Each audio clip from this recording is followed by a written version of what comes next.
Hi, I'm Brian Ives from Beasley Media Group, and I'm the host of How I Wrote That Song.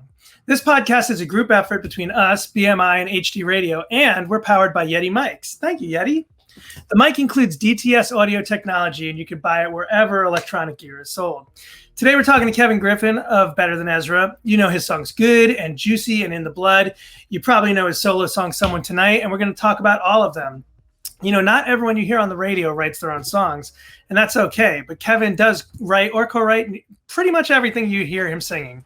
Thanks for giving us the time, Kevin. How are you doing today? Brother, I am so happy to be here. I'm good. I'm in Franklin, Tennessee, and the air conditioning is pumping, so I'm happy. I'm in Fair Lawn, New Jersey, and it's probably not as hot, but I am equally glad to have my air conditioning pumping. Yay. So, basically, we're talking about your songs that were big hits on the radio. Yes. First one, of course, was Good. I remember hearing it on the radio, and back then it was hard to get a song. You know, you couldn't get CD singles anymore, really. By then, they were sort of being phased out. So I would just leave on my local radio station to hear that song. I love it. I know it's sort of, to a lot of people, I think the vibe was, wow, they're overnight stars. You know, they just got signed. This song became a huge hit, but obviously it was a long road to get to where you could get that song in front of people. Yeah, it was a long road. Good was written in, I think, 1990 or 1990, 91. We had a show. There was a band from Austin called Poi Dog Pondering. They were one of those great little indie bands that toured the Southeast and the Southwest back in the day. And we had to open for them. And we were rehearsing for that show. This is in Baton Rouge, Louisiana.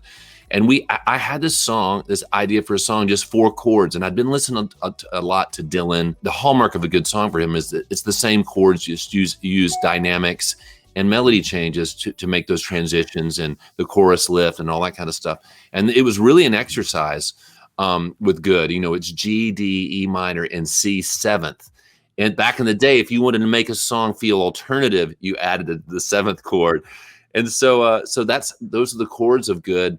But we had this, so we were rehearsing, and I kind of brought Good to the band. I hadn't finished the chorus lyrics, the wah-ah, it was good living with you. That was going to be a lyric, but the band liked the song, and we played it, before we opened for Poi Dog Pondering in Baton Rouge in probably 91, and people instantly loved the song. The fans loved it, but in particular, the band Poi Dog Pondering came up to us and were like, "Is that your song?" And we're like, "Yes." They're like, "Keep playing that song."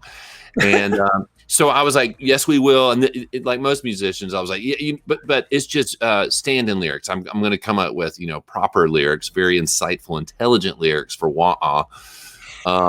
And needless to say, I realized in short order that people love the wah-ah. And here I am, 26 years later, and I'm still saying wah-ah. That's funny. So another song that was huge from that album was In the Blood. After sort of Good finished being on the radio, In the Blood was also every hour on the hour. It felt like it was on. So talk about that song and the line, "Who did you love before and who did they love before you?" Again, really a mature way of looking at, well, it almost seems not jealous, and you're supposed to be jealous if you're a rock star writing about a relationship. There's some interesting things about that song. A couple of backstory things. If you listen to, I was completely inspired lyrically, melodically by a Catherine Wheels song called Black Metallic. Remember that was their big song. So go listen to Black Metallic, and you can hear where, if you listen to it, you can hear where I got part of the melody. I take it there's just a moment. I've said that to people before. They go, "I don't hear it." I go, "Well, I do." I was definitely inspired by that song melodically. But the lyrics, I usually don't tell people that where my head was, but my girlfriend and at the time, her uncle had AIDS, and he was in the last stage of battling AIDS. He passed away in 96. Wow. And it was really about AIDS. And it was literally about what's in your blood and in the emotion of it. But actually, who do you really know the person you're with, and who did they love before you, and who did they love before them? And it was really just a very literal lyric to me at the time, but it doesn't sound that way. But Right, it was really just about my uncle, her uncle Patrick, who was an amazing guy. He was an editor for The Advocate. He lived in West Hollywood, and he was still still somewhat healthy, but dealing with it was a tough time. But that's what the lyrics are about. So it really wasn't about a relationship. It was really about this man. I rarely told people about that because it's kind of heavy. Yeah. but and very literal. But that was my way of kind of coping with it. Yeah. I mean, I appreciate you telling me the story, because I had never heard that in, all the years of interviews or whatever that I've read. So talk about King of New Orleans. I love the line when the drunk said Cat Stevens is the greatest singer, because I feel like we've all been at a bar where, like, everyone's arguing about who the best bass player, drummer. Right.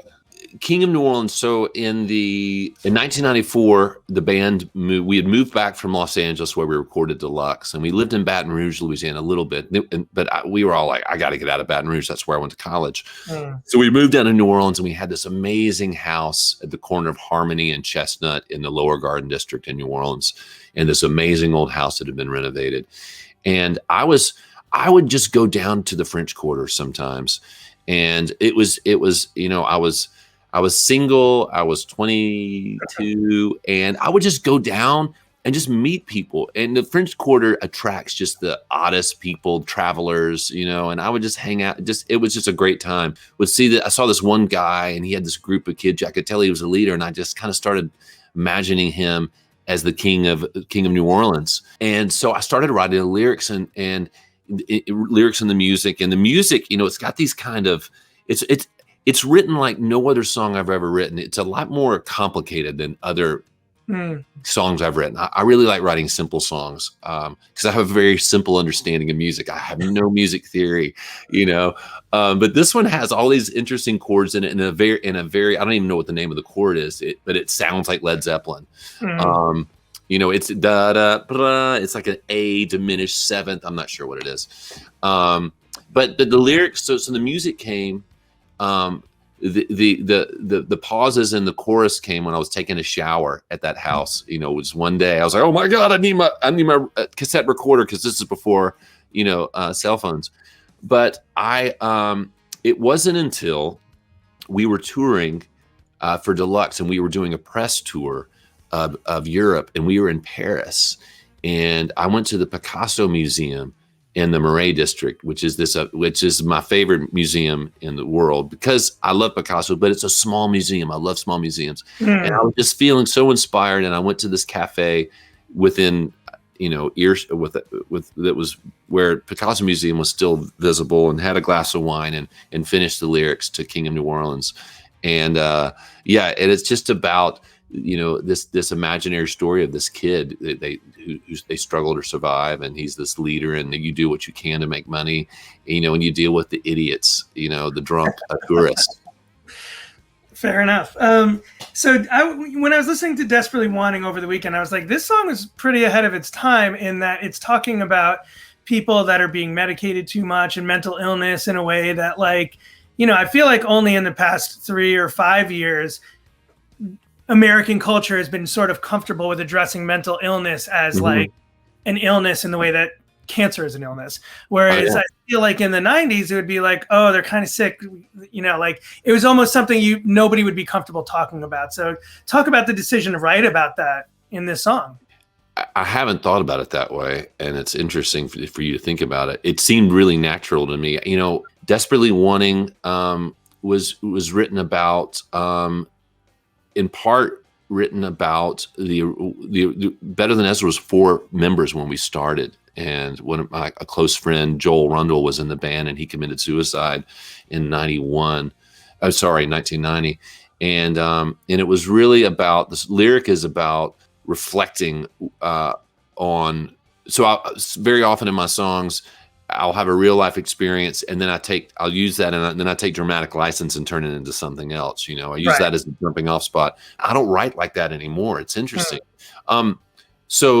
But musically about that song, I was stumped on the chorus. The bridge of the song which goes to a D major, which doesn't really fit the key of the song. The bridge was the chorus, and it sucked. And I was like, anytime I ever go to completely different chords, or even has the implication that there's a key change in the chorus, I'm like, oh, warning, Will Rogers, run away. It's the red flag of a bad song. You're writing a bad song.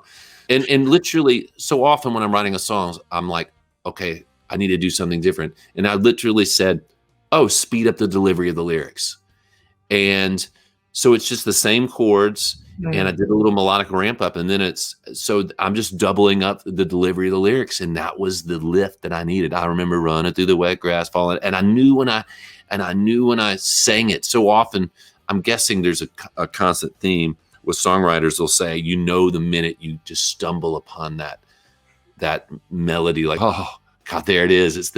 You crack the code, or you get that butterfly that's inspiration, or your muse that's always floating in the room, and you kind of capture it. And I knew that when Desperately Wanting popped up, I was like, oh my God, yes.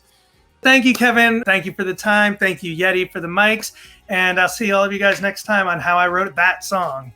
Guys, thank you so much for having me. Anytime, brother. Cheers.